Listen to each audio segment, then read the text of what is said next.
Hey, what's up, Wire family? Welcome back to our series. We are in a series called Worth Repeating. Today, we're actually going to be wrapping the series up. So if it's your first time here, thank you for joining us. We're so glad you're checking this out. Every single weekend, we just like to have a conversation about faith and how to help students own their faith and grow in their personal relationship with Jesus. So thank you for watching. And don't forget, after this, we're going to try to, we want you to connect with your small group sometime this weekend. If you don't have a small group, maybe this is your first time watching, you're like, what is a small group? Let us know. We want to help you get connected during this time. This is so important that we stay connected with you. I'm so glad you guys are watching. Thank you for tuning in as we wrap up our series called Worth Repeating. Hey, let me ask you a question. When was the last time that you had an argument? Do you know the average family spends 49 minutes every single day arguing? It's almost an hour a day. And some of you are like, oh yeah, that sounds right? An hour a day. And others of you are like, probably thinking an hour? It's more like 3 hours in my house. We are arguing all the time.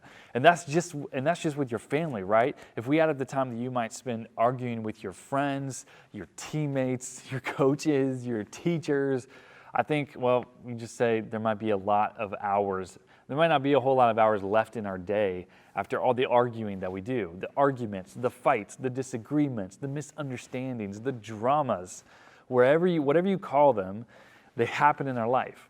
And sometimes they're big and sometimes they're small. Sometimes you make up after this conversation and argument, sometimes you don't. Though the reason for the fight or the outcome after the disagreement may be different every time, I think there's one thing that most arguments have in common, right? Behind just about every single disagreement that you've had in your life is this thought: I know better than you, right? How many times have all of us thought that idea?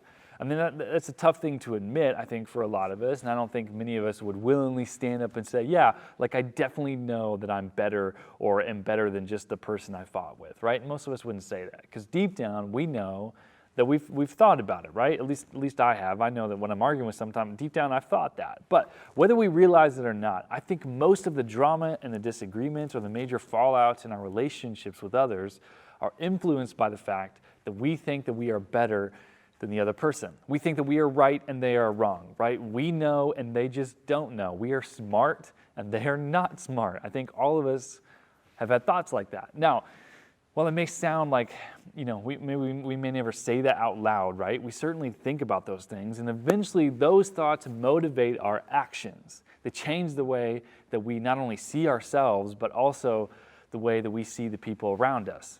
We believe that we just know better, that we do better, or that maybe we actually are better. And eventually, we start to act as though we deserve better. It's crazy how we do that. If we are actually better at something or know better than someone or better than someone else, thinking about it can affect how we perceive ourselves and how we perceive other people in our life. Now, I don't know about you, but it's hard for me to admit the way that I think about myself compared to other people sometimes. Maybe you have that problem too. It's hard for me to acknowledge that the reason some of my relationships have conflict is because of me, right? No one likes to admit that about ourselves. It's because of the way that I see myself as better than the other person in the equation. But I think it's an important truth for all of us to realize about ourselves. I think we'll go a lot farther in life if we actually admit that. Because anytime we feel like we're better than someone, it reveals an issue with our character. It shows us something about the way that we see ourselves and other people that just isn't quite right. Now, I don't know about you, but that's something that I want to change in my life. I want to get better at that. So in this series, we've been looking at some of the best stories that Jesus shared with his followers while he was on earth. And this series is called Worth Repeating because these stories are worth repeating. The stories are called parables, and they've been worth repeating for thousands of years. Jesus used those stories like mirrors to kind of hold up in front of his audience to show them something new and sometimes not so great about themselves and the way that they were living. The parable that I want to look at today was written down by a follower of Jesus named Luke. We've been talking about Luke a lot over the past few weeks. And when Jesus shared this particular parable, he was at a dinner party held by a really respected man in the community. And before they started eating, the guests carefully chose where they were going to sit. So here's what's important to know about that. In the culture at this time, choosing a seat at the table was a really, really, really big deal. The closer you sat to the host of the party, the more status that you had. If these people got a seat next to this really respected man throwing the party, it showed everyone else that they were better, cooler, and much more important than the other guest. Their seat determined their status. Now, knowing this to be true in their culture, Jesus wanted to explain that he valued something different. He wanted them to have a different idea about what God thought. So he shared this parable with the dinner guests around the table. Here's what he said. When someone invites you to a wedding feast, do not take the place of honor, for a person more distinguished than you may have been invited. If so, the host who invited both of you will come and say to you, give this person your seat. Then, humiliated, you will have to take the least important place.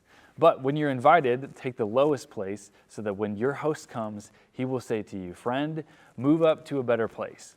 Then you will be honored in the presence of all the other guests. For all those who exalt themselves will be humbled, and those who humble themselves will be exalted. Luke 14, 8 through 11. Okay, so let's kind of break down what Jesus was saying here. Imagine that you've been invited to the biggest, coolest, best party ever hosted by your favorite celebrity. And when it's time for you to kind of pick a seat, you have two options. You can pick the best, most honored seat next to the celebrity, or the least important seat at the end of the table, way on the other side. Now, if you choose the best seat, you're basically saying to everyone else, hey, you know what? I deserve to sit here because I'm better than you are.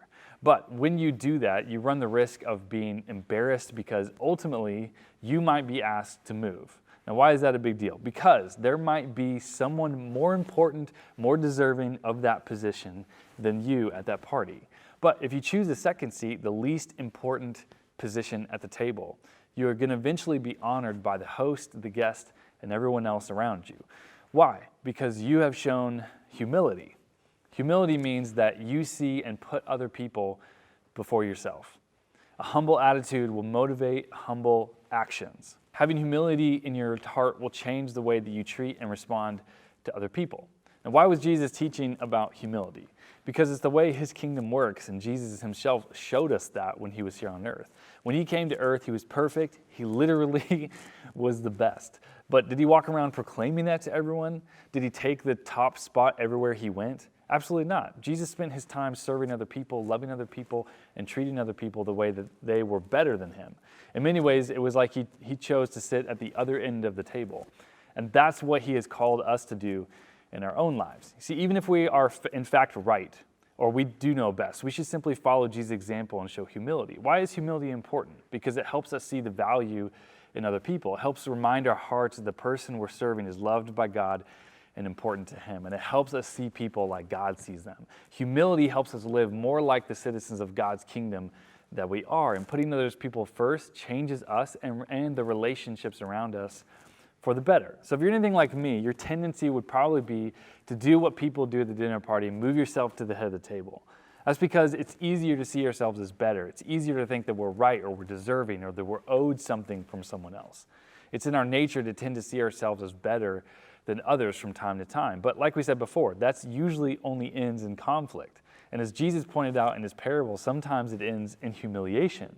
So what if we chose humility instead?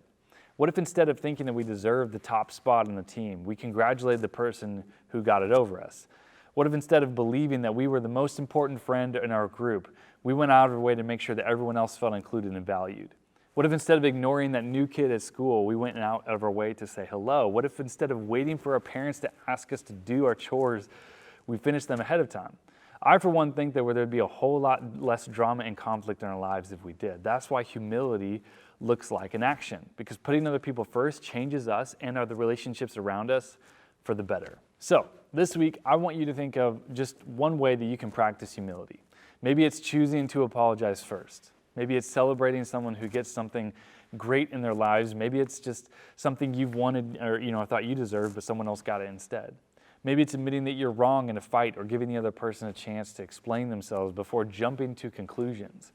Maybe it's simply inviting someone into your group or going out of your way to do something kind. Whatever it is, find one way to put someone ahead of yourself this week. And then watch how it makes your relationships and your heart better. Remember, putting other people first changes us and our relationships for the better. So as you guys head out and you spend some time with your small group sometime this weekend, I want you to think about this question. What's one way that I see myself as better than other people?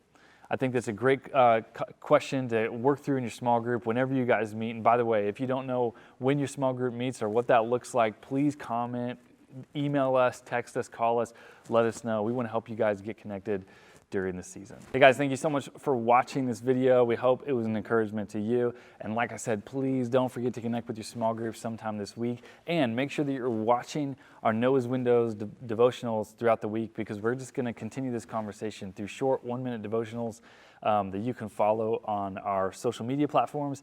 And if you didn't know this already, but you can actually tune into the Bible app and look for this series and see those devotionals as there, as well as daily scripture and just a little paragraph to read. And that's similar to what our devotionals are on Noah's Window. So make sure you're checking that out so we can continue this conversation together.